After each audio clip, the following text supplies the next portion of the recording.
que Quine llamó traducción radical y que Davidson ha enmendado con la expresión interpretación radical.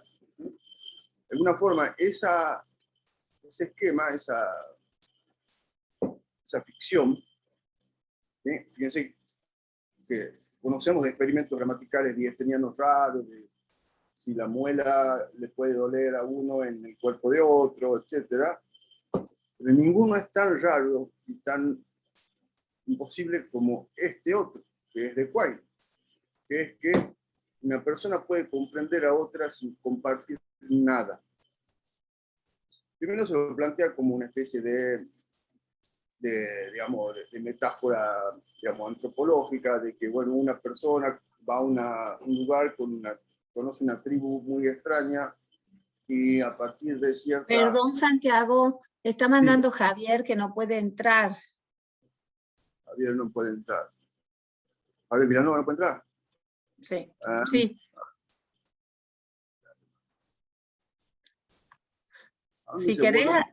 Si querés ponerme anfitriona, cosa que vos no te distraigas en la exposición, y yo lo voy dejando entrar.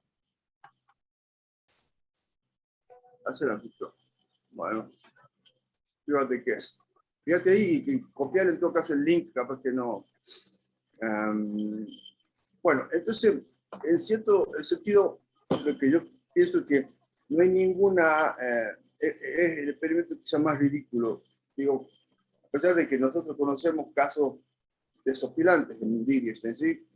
de manos que se prestan plata, toda una serie, pero nada es tan ridículo como es.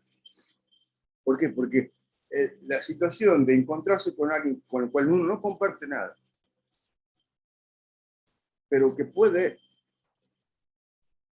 detectar una actitud proposicional de veracidad. O sea, yo parto de la base de que esta gente que me está hablando me está diciendo cosas que yo no conozco, pero puedo triangular creencias, eventos y significados. Como si la pregunta ¿puedo entender un lenguaje? Fuese más o menos la misma que ¿puedo estar equivocado masivamente? Si no puedo estar masivamente equivocado acerca del mundo, puedo comprender cualquier lenguaje. Ya lo van a ver como. Entonces, la persona que llega a este país desconocido, con estos hablantes raros, que le apuntan, ¿sí? Y le marcan famoso gabagay, ¿sí? Que no significa conejo, ni parte, significa, es una proposición, ¿sí? Esto es un conejo, ¿sí? Ahora, ¿cómo? Lo primero que tiene que hacer él es saber que le está diciendo algo y le pretende decir algo. Hay una especie de fe, ¿sí? En que hay una actitud proposicional ahí. Lo primero que tengo que suponer, además de ciertas condiciones casi ontológicas de cuantificacionales, ¿no? O sea, yo tengo, en principio, eso no lo vemos, pero es una definición recursiva para cada proposición, ¿sí? Yo interpreto cada proposición del lenguaje, ¿sí? Un modelo como tarskiano, ¿sí? Esto es un conejo, sí, solo sí, esto es un conejo, y ya de ahí, bueno, puedo hacer yo ciertas cuestiones de composicionalidad. Ahora, el modelo que por supuesto también reconoce que puede haber malos entendidos, pero que eso a la larga, ¿sí? En muchas referencias, él dice en algún momento, la coherencia va a generar correspondencia. Y después se va a decir de la idea de correspondencia, saben, a partir de errores. Ahora, eso que suena un intento desesperado por comprenderse ante una tribu, que lo primero que voy a pensar es si me quiero o no comer, hablando del entenado, por ejemplo, de saber. Davidson piensa que pasa en todo el lenguaje. En cada uno de nuestros intercambios estamos haciendo eso. ¿Sí? Es ahí donde se pone interesante. ¿Sí? ¿Por qué? Porque la cuestión pasa a ser qué tan importantes son las reglas compartidas para poder comprender una preferencia. Y es aquí donde Davidson tiene esa famosa expresión: no hay, no hay tal cosa como un lenguaje, no, si un lenguaje es algo con los rasgos supuestos por muchos filósofos y lingüistas. No hay entonces tal cosa que aprender, dominar o con la cual nacer. Debemos abandonar la idea de una estructura definida, compartida, que los usuarios del lenguaje adquieren y luego aplican a casos. Bueno, ¿para qué están las reglas? Hablar bien y hablar mal. ¿Cuál es la diferencia? ¿Sí? En algún momento él dice, bueno, nadie quiere quedar como un imbécil, entonces utiliza uno las palabras correctas, ¿sí? Porque son presiones, digamos, sociales. Nada tiene que ver, dice, con el significado, con la comunicación. Utilizar por ignorancia una palabra de un modo no convencional puede ser un mal paso en el mismo sentido que usar el tenedor equivocado en una cena. Una palabra es comprendida y el tenedor funciona. Es decir, que la cuestión está en que si se puede uno entender en situaciones en las cuales no comparte las reglas, entonces las reglas no son, digamos, necesarias, obligatorias. Esperen, que apaga un ventilador.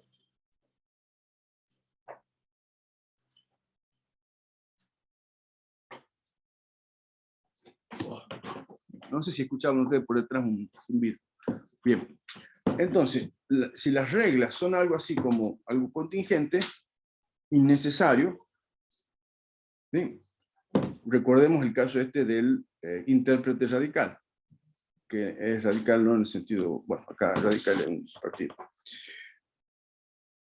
Y esto en realidad surge a partir de que en una serie de artículos se plantea cómo es posible la comunicación. Bueno, está bien, no hay muchos casos en los cuales uno puede encontrarse con una tribu de la cual con la cual no comparta nada, pero que haya evolucionado con uno mismo y por lo tanto el mundo no puede ser tan distinto para ellos. Si hay algo que parezca un tigre que come gente, tienen que tener esa palabra, porque si no la tuviesen, no estarían ahí. ¿Sí? Un argumento de ese tipo. Pero como no es tan fácil eso, lo que Davidson reconoce e identifica son los casos en los cuales se generan los malapropismos. Es decir, cuando uno utiliza, tal cual lo dijo acá, una palabra mal, pero el otro igualmente comprende el significado. Por ejemplo, si alguien dice, le dan un premio y dice, por fin me han ajusticiado, eso implicaría que si uno va al diccionario, el diccionario dice que sentencia de muerte, o sea, que lo han colgado en la plaza pública, pero no es el caso del ajusticiado, porque uno comprende porque puede triangular qué puede estar pensando este Gil cuando dice esto, qué significado le doy a esa palabra, a esa expresión en ese contexto, y es obvio que lo que piensa o lo que quiere decir es, por fin me han hecho justicia. Ese tipo de malapropismo le da a Davidson el pie ya dentro de no ese argumento exótico de estoy entre una tribu que no tiene, sino que dentro de la jungla de nuestra vida cotidiana y nuestras interacciones lingüísticas, ahí mismo también se dan los malapropismos. Y los malapropismos muestran que lo mismo podemos comprender algo y que no nos guiamos por las reglas, sino que cualquier hablante suficientemente creativo, dice él, puede inventar nuevos significados. ¿Sí? Puede darle el significado a una palabra. A esto se opone otro, digamos, por supuesto, esto es ridículo, pero también es ridículo la contraria. ¿Cuál es? Que los significados de las palabras sean manejados por otros y nosotros utilicemos términos sin saber su significado y que el significado esté depositado fuera de mi propia intención comunicativa. Por ejemplo, cuando uno va a la ferretería y pide un tornillo, le dice, no, no, eso no se llama tornillo, eso se llama tuerca, no sé, clavo. Entonces, ese tipo de cosas sería, no, vos no sabes lo que significa esto. ¿Cómo que no sé? Sí, yo le llamo así, pero yo soy ferretero y vos sos filósofo. ¿Sí? Entonces, la cuestión está en que la división social del lenguaje, si quieren, ¿sí? O, por así decirlo, implicaría que, bueno, hay zonas especializadas que manejan lenguaje técnico y ese lenguaje técnico no es compartido por todos. Ahora, ¿qué pasa cuando yo utilizo la palabra de un universo, de uno de estos universos? ¿Sí? Y esa palabra, yo quiero decir algo, pero no digo lo que yo creo decir, sino digo otra cosa. ¿Sí? Ahora, sería bastante difícil pensar que quede yo en una situación de, o sea, que lo que yo diga me lo tenga que explicar otro. ¿No? Es una cosa que no tiene mucho sentido. Ahí, en este aspecto, ¿sí? Hay, obviamente, como por lo menos dos ideas distintas del lenguaje y de la comunicación. Por un lado, una especie de punto de vista de la tercera persona externo, que en el caso de Davidson, al significado digamos, lo adivina o lo comprende en la medida en que es una especie de observador que triangula mundo, creencias y significado, suponiendo que el otro no está loco, por ejemplo. ¿Sí? Es muy divertida esa que casi una novelita de Nigel Bartley, ¿verdad?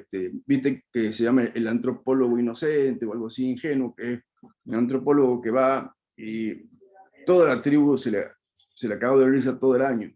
Le han dicho malas palabras, han hecho cosas raras. ¿Por qué? Bueno, primero porque le pagaba al informante, y segundo porque no le gustaba que lo vayan a ver, ¿sí? Entonces después cuando él escribe, muy divertido, va contando todas las torpezas que ha cometido.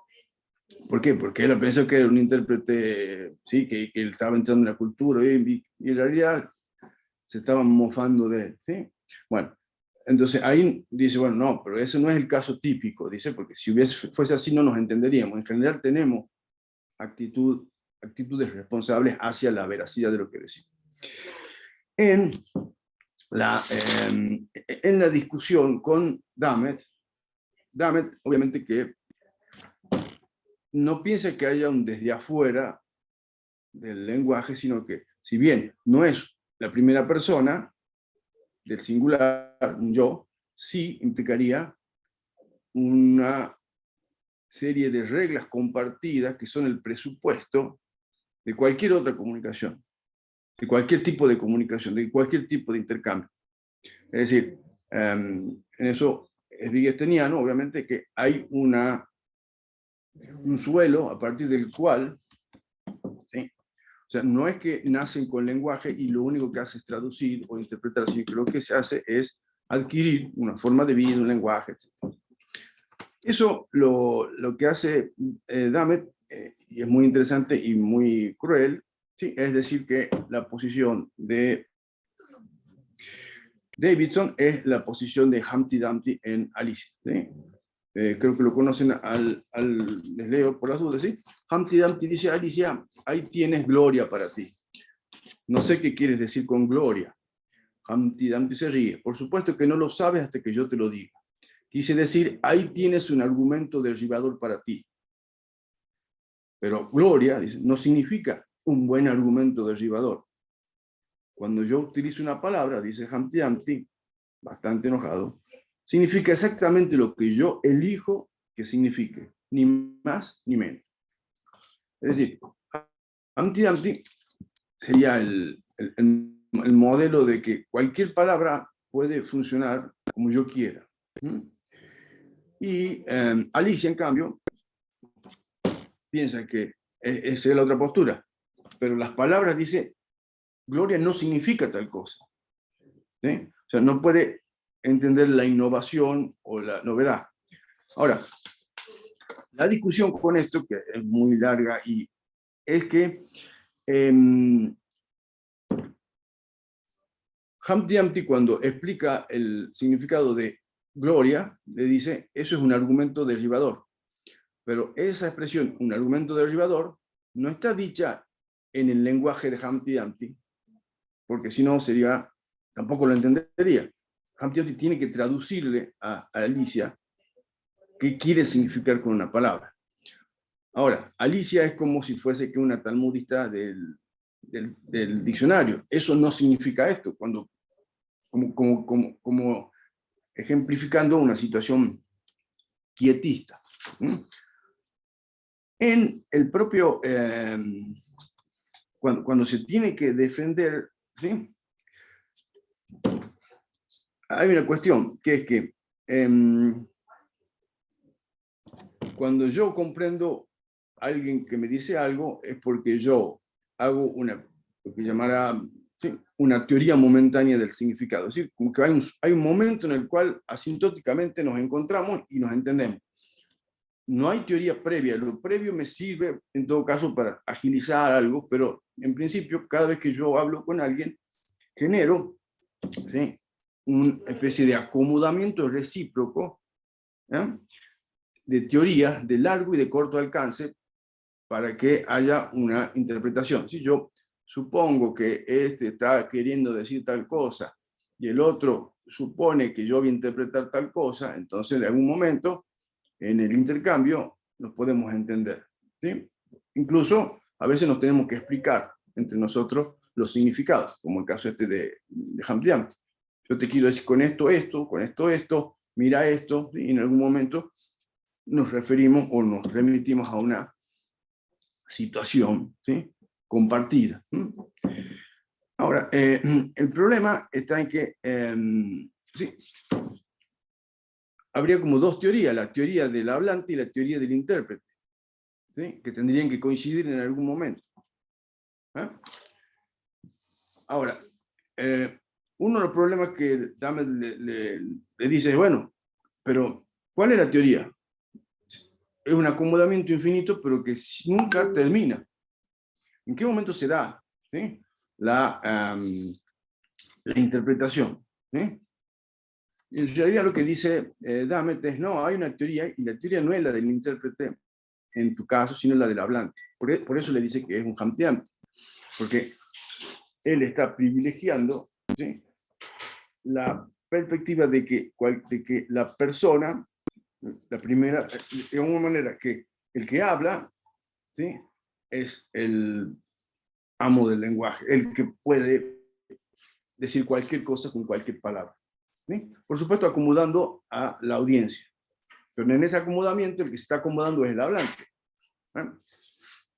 Ahora, según Dummett, dice, si Galileo dijo pur si muove, ¿qué acomodamiento hay ahí? Si no hay audiencia, digamos, ¿sí? Porque se supone que la idea esta de el asíntote, que hay un momento en el cual se produce la comprensión cuando se encuentran, ¿sí?, la teoría del hablante y la teoría del intérprete, y que todo acto de habla es un acto de comunicación. Por lo tanto, si yo quiero decirle algo a Cecilia, yo voy a hacer algo y voy a decir algo en función de lo que yo espero que Cecilia vaya a interpretar, y ella me va a interpretar sabiendo que yo voy a hablar de cierta forma, y en algún momento, no sé en qué año, nos vamos a entender. Ahora, el problema está en que eso implicaría que toda acción comunicativa, toda expresión, implica una audiencia con la cual yo genero este acomodamiento. ¿Sí? Este acomodamiento, ¿por qué? Porque si no supondría un framework, un contexto previo, y ahí sí tendría que hablar de que existe algo así como el lenguaje, o hay como un conjunto de reglas preexistentes, etcétera, que tengo que aprender y manejar para poder hablar. Entonces, cuando Dummett le dice, y si Galileo dice pur si muove, por definición, Galileo cuando sale de la Inquisición, ¿verdad?, dice pur si muove, o sea, pero se mueve, pero la tierra se mueve. Ahora, eso no quería él que nadie le interprete. ¿Por qué? Por la razón obvia de que acababa de negar todo, y lo iban a quemar o lo iban a torturar. Entonces, ¿qué pasa ahí? Y Davidson en algún momento pisa el palito, ¿sí? Porque en ese famoso y muy lindo artículo de estructura y contenido de la verdad, como que le contesta a Dahmer, le dice, bueno, sí, alguien puede decir algo que fuera normalmente ofensivo o insultante en un lenguaje que cree que sus oyentes no entienden. Pero en este caso, su audiencia, para el propósito de interpretación, es solo, obviamente, el hablante mismo. O sea, está haciendo coincidir en algún momento ya al hablante con el intérprete. Con lo cual, realmente está evidenciando que está en un caso de Humpty Dumpty. ¿Por qué? Porque si yo hablo para entenderme yo, ya estoy pensando en que el lenguaje puede tener primera persona, y que la primera persona, en este caso, podría habilitar lo que llamaríamos un idiolecto. ¿Sí?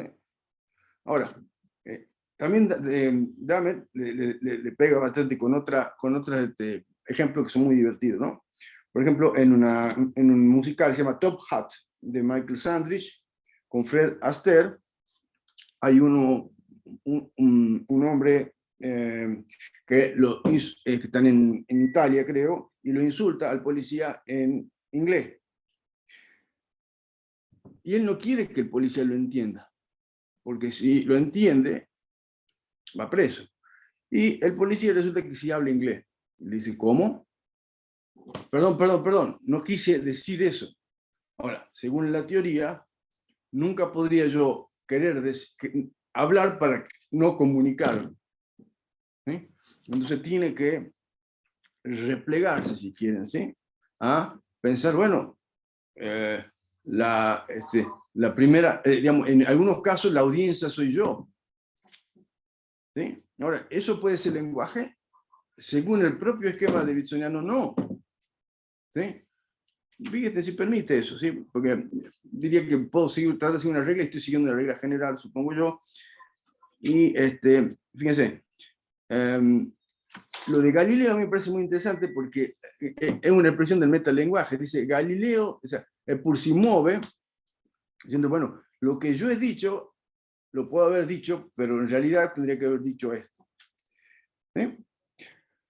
Ahora, en el propio Alicia en el país en Alicia a través del espejo, hay una parte que Lewis Carroll un poquito después, que normalmente no lo he citada, me parece que es una genialidad. Porque Alicia sí le discute a él y le dice, la cuestión es que vos podés hacer que las palabras signifiquen tantas cosas diferentes. La cuestión, dice Humpty Dumpty, es a cuál hay que dominar. Eso es todo. Algunas palabras tienen su genio, en particular los verbos. Esos son los más creídos. Con los adjetivos se puede hacer lo que se quiera. Lo cual es cierto, porque uno dice, bueno, él es un zapato.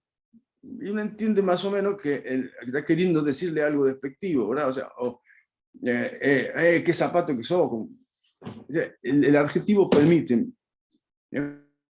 dócil, ya van a ver. Los verbos son los más creídos, más difíciles. Los adjetivos dejan que uno haga lo que se quiera, pero los verbos no. Y sin embargo, yo me las arreglo. Impenetrabilidad, eso es lo que digo. O sea, alguien le dice, bueno, a ver, ¿me puedes decir qué es lo que querés decir con eso? Por impenetrabilidad, quiero decir, ya basta de hablar de este tema y que más te valdría que me dijeras de una vez qué es lo que vas a hacer, pues supongo que no vas a estar ahí parada para el resto de tu vida. Y Alicia le dice, no es poco significado para una sola palabra. Y acá la parte interesante. Cuando hago que una palabra trabaje tanto como esa, explico Humpty Dumpty, siempre le doy un sueldo extra, una paga extra. Es decir, hay en el propio Carroll la idea de que algo se paga cuando se hace que una palabra trabaje tanto, ¿no? Trabaje tanto en el sentido de que hay un esfuerzo que está reconociendo Carol y que no está viendo, creo yo, Davidson y sí Dummett, en el sentido de que cuando uno utiliza una palabra en un sentido desviado, genera cosas. Dame el ejemplo de cuando están por aterrizar y dice, por ejemplo, ¿sí? Estamos tratando supongamos, ascender en vez de descender. Todos entienden que están descendiendo, pero algo de cagazo, de miedo le da todo. O sea, hay una incertidumbre en el uso, ¿sí? Bueno, el caso ese el más feo de todo, pero cuando uno equivoca o cuando uno utiliza una palabra de una forma distinta, se entiende por el contexto, pero no deja eso de generar, ¿sí? No deja eso de generar una, una situación en la cual se genera una tensión y eventualmente se puede, y eso en el caso de Wittgenstein está también, creo yo, muy claro, se puede degradar una palabra, ¿sí? Por uso, digamos, o por ejemplo cuando se le estira demasiado. Bueno, si yo estiro demasiado una palabra, pasa que lo mismo que Pedro y el lobo, etc. Entonces, estirar una palabra, utilizarla muchas veces, por eso los juegos de lenguaje que crecen, decrecen, o sea, hay ciertas expresiones que tienen una explicación en cierta riqueza, ¿sí? Idiomática, y que sirven para ciertas cosas, son como instrumentos con mucha precisión. Ahora, yo puedo utilizar un cuchillo para sacar un tornillo, pero eso no deja de romper el cuchillo si quieren, ¿sí? Es decir, la idea de la caja de herramientas no es solamente que cualquier cosa sirve para cualquier cosa, sino al contrario, que tengo un repertorio, ¿sí? De posibilidades, dentro de los cuales cabe la innovación, pero la innovación va a tener que ver, ¿sí? Por ejemplo, en el caso que estábamos viendo nosotros de los chistes, ¿no? El chiste es como una especie de, tiene varias funciones, una de ellas es ser como un epiciclo dentro de una charla. Cuando yo hago un chiste, estoy llamando la atención sobre algo, quizás estoy reforzando ciertas ideas o estoy recordando ciertas ideas que se están dejando. Bueno, ahora, si yo al chiste lo hago en misa, ¿sí? Por decirlo, al cual ya no voy, me encantaría, tiene un sentido revolucionario, innovador, etc. Pero ahora, la cuestión está en si se entiende o no se entiende ahí, y en qué contexto. Yo al contexto, en el sentido davidsoniano de contexto, que es de una manera causal, ¿sí? O sea, el contexto es triangular, ¿sí? Lo que yo supongo son creencias racionales con eventos, ¿sí? Y con significado. Entonces, la relación de significado termina siendo causal. Entonces, ¿sí? Entonces, no es un contexto en el cual aparezca, ¿sí? Normatividad. Y esa es la base del argumento de Dummett, que hay cierta normatividad preexistente, inherente al lenguaje, y eso no se puede inferir de los eventos ni de las creencias entendidas como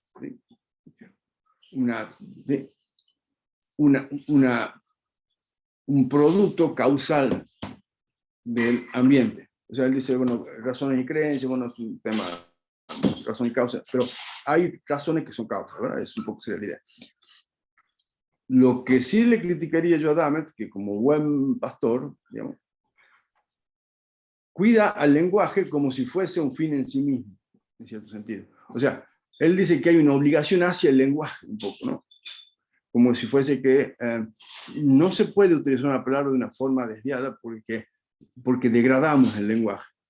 Pero lo lleva a un extremo que quizá pueda hacerse como si fuese algo que hiciésemos conscientemente, como que fuese que nosotros, como si fuese la RAE, digamos, ¿sí? Si quiere, es decir, en última instancia se convierte un poco en algunos momentos de la discusión en algo como si fuese una obligación para sostener una institución, ¿eh? Con lo cual, tiene razón, pero nadie habla y dice, hoy me voy a sostener la lengua, no sé, a menos que, ¿sí? A menos que sea por una cuestión, digamos, anatómica, pero, o sea, ahora, sí hay gente que lo puede hacer, o cuando uno escribe, etcétera, ¿sí? Pero también en la escritura, y eso sí lo ve obviamente Davidson cuando exalta a Joyce, por ejemplo, ¿sí? Y también en su condición de extranjero, también, ¿sí? ¿Por qué? Porque el Joyce va contra los límites del lenguaje. Bueno, está bien, pero es Joyce, uno. Si todos van contra los límites del lenguaje, es otra cosa, ¿sí? Entonces, pareciera que los extremos que se dibujan son, digamos, que es lo que yo quería mostrar, son indeseables, pero en la medida en la cual uno termina respetando el lenguaje, las instituciones, si quieren, rezándole, si quieren, ¿sí? a los verbos correctos. Y el otro termina diciendo que cualquier palabra puede servir para cualquier cosa, olvidando que no habría comunicación posible en ese sentido si no hay nada que compartan y que compartan en un sentido normativo. Última cosa, en el ejemplo que me acuerdo que daba Fernando en un texto, Eduardo decía, bueno, si yo voy a un puerto y escucho que alguien, y no conozco nada del idioma, pero veo que hacen eins, zwei, drei, vier, fünf, sechs, acht, neun, zehn, repasando. Yo entiendo lo que están haciendo, aunque no conozca el significado de la expresión, pero no porque estoy viendo y, claro, que estoy triangulando. No, es porque en mi cultura tengo la noción de contar. En cambio, si yo fuese de una cultura que solamente conoce el trueque y no conoce el dinero, y veo a alguien comprar algo, no voy a entender nada. ¿Por qué le da un papel tan sucio? Acá son un mundo los billetes, y el otro le da cigarrillos, le da moneda, ¿no? A cambio. O sea, si yo no comprendo y no entro en la práctica, ¿no? de el dinero, si quieren, etcétera, no voy a poder comprender eso. Y en el caso al contrario también, ¿no? ¿Sí? Acuérdense la sustitución esta de valor de uso, valor de cambio. Entonces, de alguna manera, lo que tiene que aprender seamos crueles, el africano, ¿verdad? Es la práctica del dinero, para entender lo que está viendo. Y eso no lo puede triangular, no puede causalmente entender. ¿Sí? Bueno, eso un poco, espero que se haya entendido un poco el panorama que se dio así toda la charla. Gracias. Gracias a ustedes. Cristina, vos vas a manejar el debate. Bueno, yo coordino. Bien. Entonces voy a hacer como vos y voy a hablar primero, siempre preguntando. No, yo hago al revés, le doy la palabra antes. Está levantando la mano Cecilia, así que Ceci, te escuchamos. Muchas gracias. Es que de una vez así que para empezar con lo último que acabas de decir, que se me hizo muy interesante. Bueno, toda la discusión se me hace interesante porque ahí es donde yo siempre pienso que hay muchas partes de las investigaciones que ciertos autores no leen, ¿no? O no obviaron o no le dan el beneficio de la duda, ¿no? Como toda la parte del lenguaje privado, del argumento de que no existe un lenguaje privado, etcétera, ¿no?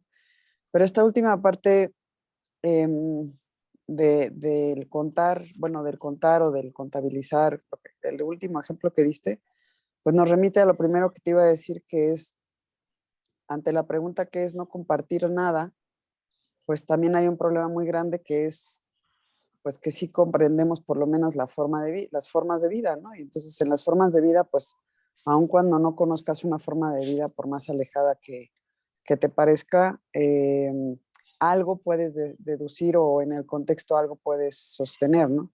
El problema es que siempre pensamos que como es en nuestra forma de vida o nuestra cultura, pues va a ser en todas, ¿no? Ese es el problema.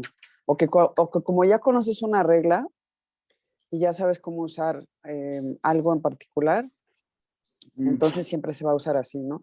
Es que eso de lo de contar me pasó en India, porque yo en India, bueno, yo viví en India 9 meses y aprendí un poquito de hindi, pues para poderme mover, para regatear, para poder, pues sí, sobre todo para que no me vieran la cara, ¿no? Y para poderme comunicar un poco. Y yo ya me sabía los números. Y entonces, llego al mercado a comprar una cobija, unos que estaba comprando, y y me hacen 10. Me muestran la mano así, me dicen 10. Pues dije, a lo mucho, pues serán 10, ¿no? O sea, en México sería 5 y 10, ¿no?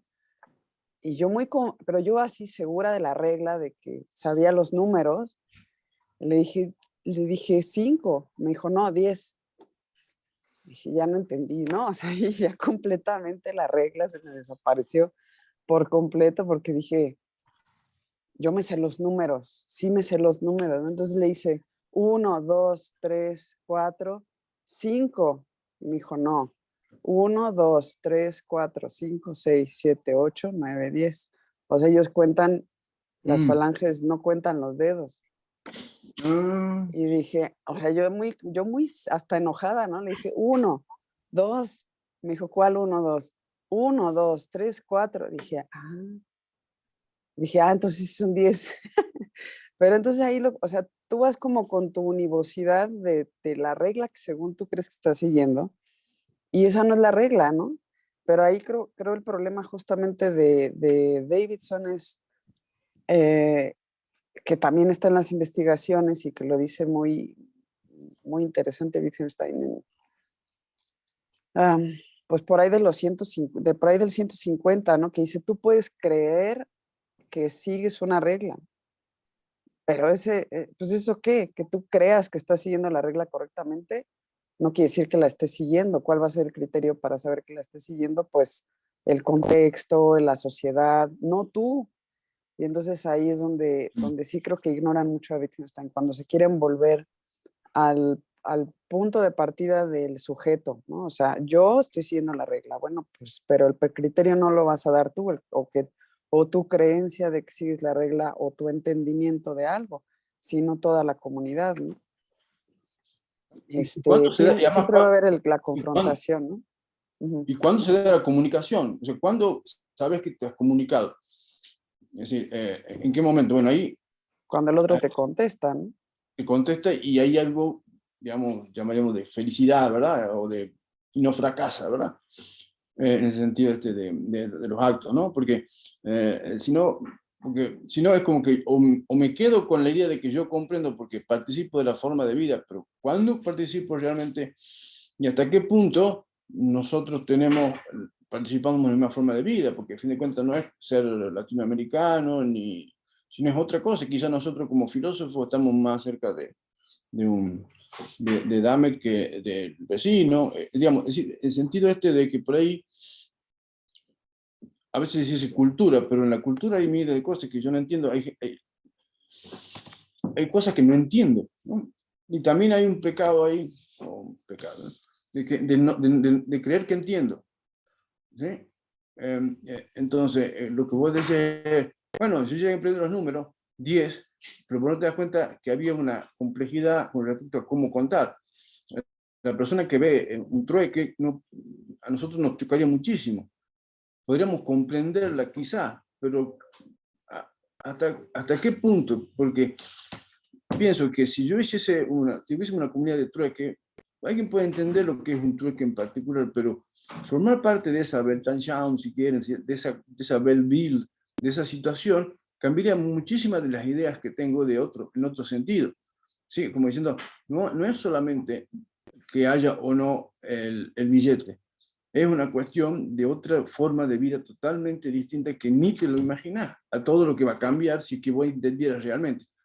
Sin llegar a la inconmensurabilidad, que es la peor palabra, digamos, en esto, porque si no, a fin de cuentas, convertís a las culturas en lenguajes privados, digamos, mayoristas, ¿verdad? ¿Sí? O hechos sociales, si querés, ¿no? Cuando en realidad el argumento del lenguaje privado no es que la comunidad tiene significado ni que el individuo tiene significado, sino que hay una intercorregibilidad necesaria. Porque si no, caigo en la misma. ¿Sí?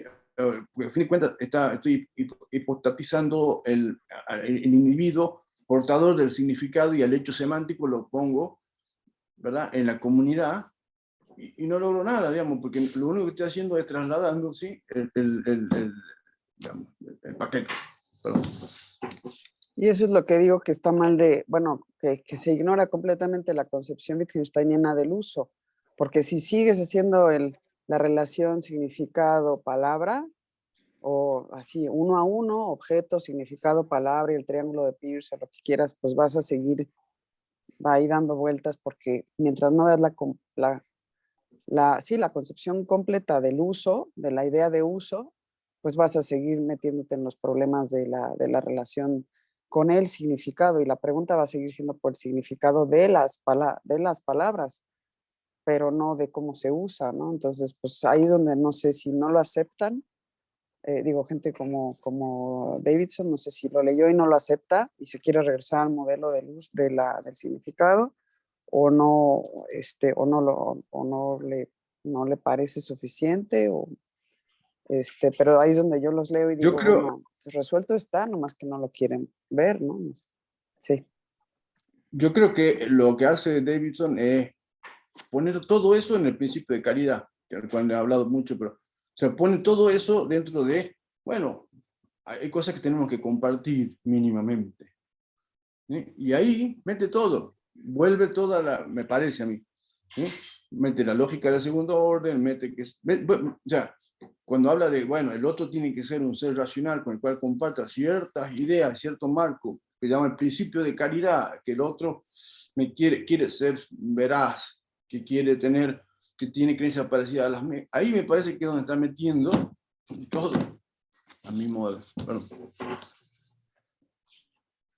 Bueno, me doy la palabra yo. Yo también voy por el lado que estaba preguntando Cecilia y agrego un concepto más que me parece que está en Wittgenstein y que es muy interesante y a veces también se lo deja de lado. No sé, no he leído estos autores, pero por lo que vos vas exponiendo, me parece que se lo deja de lado. Y ese concepto me parece a mí tan interesante de los grados de exactitud, que son diferentes de acuerdo a los usos que se les quiera dar.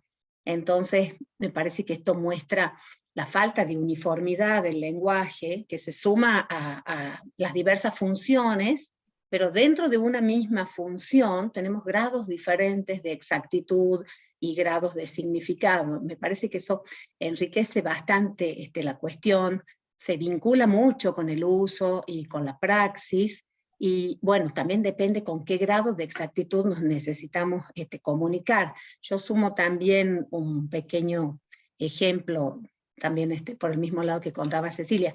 A mí me ha tocado estar de golpe en una comunidad hablante con el que no teníamos absolutamente ningún significado en común a partir de sí compartir la forma de vida. Y yo, bueno, he tenido en la experiencia, he tenido que llegar a Estambul por un problema médico muy grave de un hijo mío que estaba entre la vida y la muerte, llegar a un hospital en el que nadie hablaba inglés. Entonces ellos en turco, yo tratando de algo en inglés o español, pero no había ninguna palabra en común para lo que teníamos que decidir.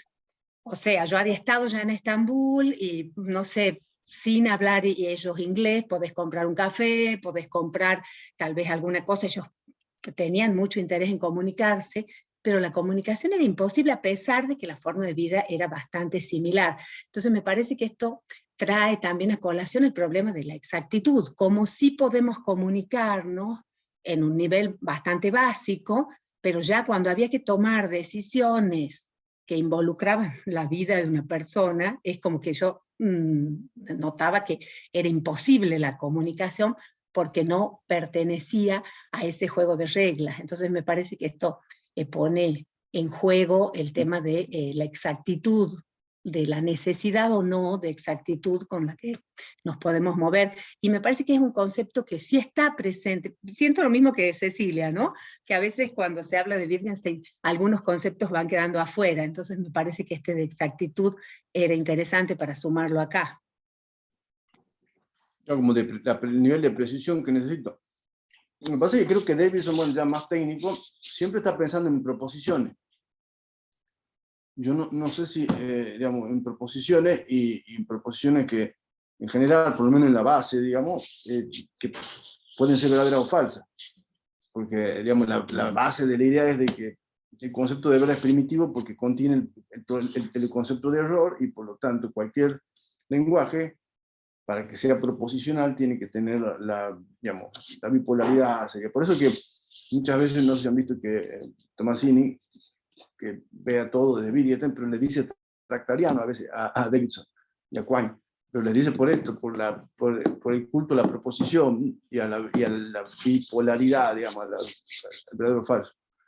Ahora, yo no sé, habría que ver, ¿qué es lo que quiero entender o qué es lo que pretendemos decir con comprender? Para Davidson es como una especie de, son definiciones recursivas tipo Tarski, ¿verdad? Entonces ahí no hay tanto, hay problema, pero es como que se está refiriendo a cuestiones muy puntuales que tienen que ver con el entorno. Yo no sé qué sería grados de significado, si te quería preguntar, Cristina, o sea, vos estás diciendo, ¿a qué niveles operativamente para las situaciones que estabas vos, había como una voluntad de ambas partes de entenderse en lo mínimo, digamos, ¿sí? Y en ese sentido, como si tenían Facebook, tenían todo, pero en otro idioma, ¿no? Y bueno, o sea, evidentemente ahí hay algo, sí, cultural, universal, etcétera, que puede haber jugado, lo cual implica que había reglas previas. Hay reglas previas que tienen que ver incluso con la concepción de la vida, no sé, por ejemplo, pensando en la gente que no hace transfusiones, no sé, ¿no? Cosas así como más extrañas. No extrañas, son casos de todos los días aquí en Argentina, por lo menos. Pero en ese sentido, sí que, pero vos, un grado de significado, ¿qué sería? No, no digo grados de significado, sino grados de precisión en lo que tratamos de transmitir y de pronto enfrentarnos a la imposibilidad de transmitir el significado porque no conocemos las otras reglas y no había palabras mediadoras al no haber un idioma en común. Entonces, no entender nada de lo que están diciendo y ellos tampoco, digamos.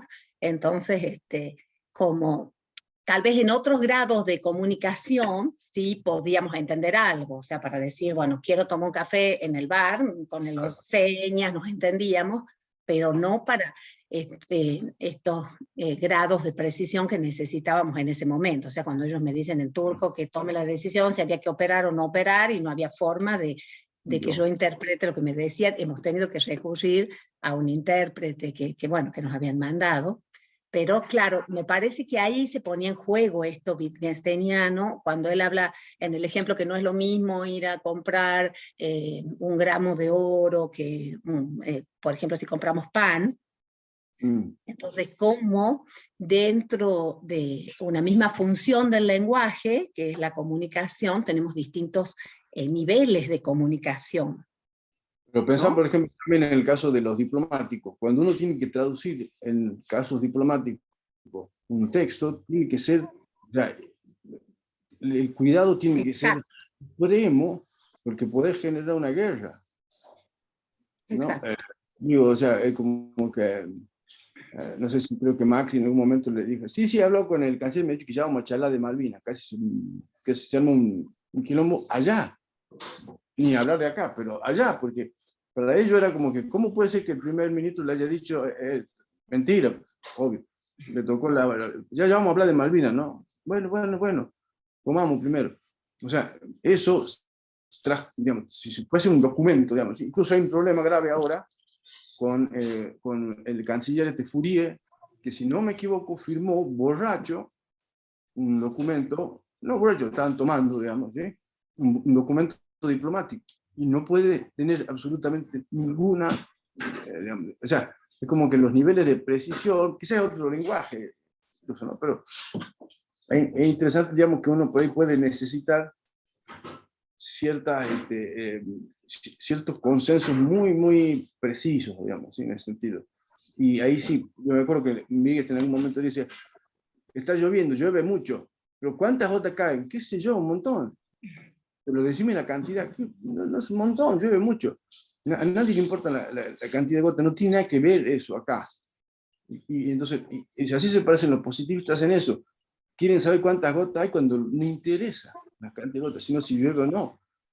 Entonces hay una justaposición de distintas, digamos, juegos, ¿sí? El juego de contar cosas con el juego de decir el clima, ¿no? O esto que estamos pisando el vacío porque los átomos son más bien vacíos. Ah, no, ¿qué pasa? ¿Cómo que estoy pisando el vacío en mi piso? Me gasté un huevo en el piso. O tiene termitas, dice él, ¿no? O sea, miren, eso no es vacío. Estoy mezclando el idioma cuántico, ¿sí? Con el idioma, o con el juego de caminar. ¿Sí? Hay gente intentando regresar. Javier. Ahí lo uní, sí. No sé por qué se había caído. Es que está en Salta. Ah, por Javier. eso. No solo está, sino que quiere hablar. Y Augusto también Javier, dice. te damos la Marísima, palabra. Y la Augusto, anfitriona. no lo veo acá, ¿verdad? Uh, Bueno, Javier, si querés te escuchamos.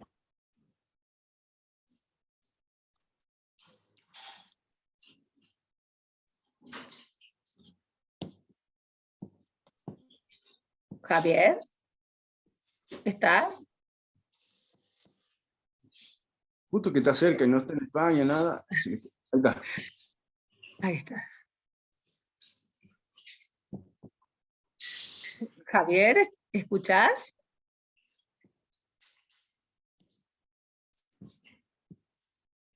Ahí está. El típico Javier, el clásico es. ¿Cómo anda? Pero está sin sonido, me parece.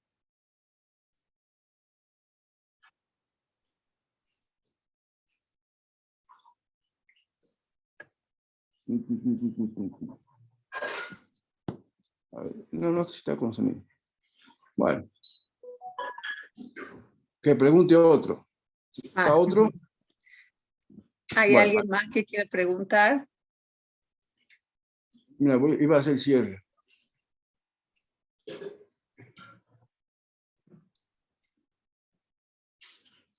Bueno. Bueno, Javi, cualquier cosa me mandas por. Ahí está, Ahí está Carlos. Carlos.